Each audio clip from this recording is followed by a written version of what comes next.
3 islands, 3 revolutions, 1 empire trying to hold everything together with bureaucracy and wishful thinking.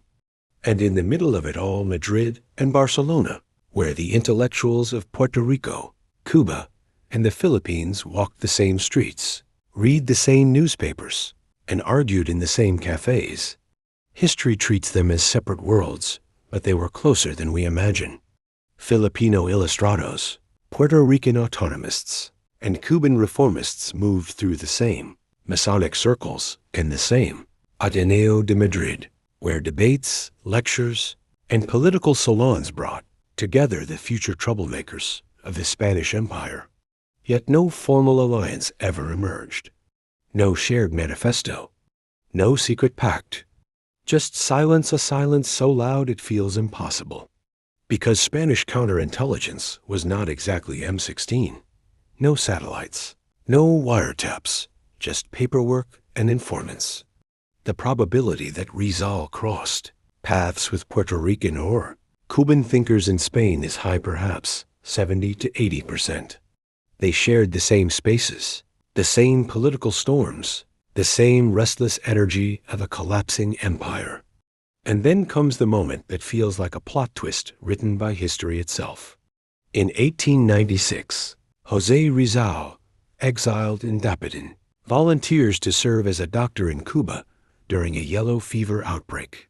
He boards the Isla de Panay, but mid-voyage a telegram orders his arrest. Not advisable that Rizal go to Cuba. He should be watched. He is detained in Barcelona and sent back to Manila. Now imagine the alternative. Cuba was an open revolt. Puerto Rican and Cuban intellectuals were active in the same circles. Rizal once moved in. Had he reached Havana, his chances of meeting a Cuban political thinker might have been 30%, and a revolutionary perhaps 10%. Havana was a city under siege, watched by Spanish officers, divided between loyalty and rebellion. But even small probabilities matter. History often turns on the meetings that almost happened, the conversations one ship, one telegram, one moment away. This was the closest the 3 revolutions ever came to touching. And history slammed the door shut. So we stand in the living room of a revolution that never happened.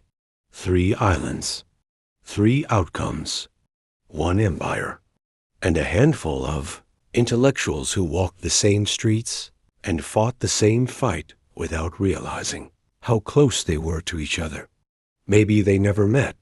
Maybe they did, quietly, without leaving a trace. Or maybe the real story is the silence, the space where history invites us to imagine what could have been. Disclaimer. This video is based on documented historical facts. Some scenes explore plausible possibilities where the record is silent. These interpretations are offered for context and storytelling, not as established text.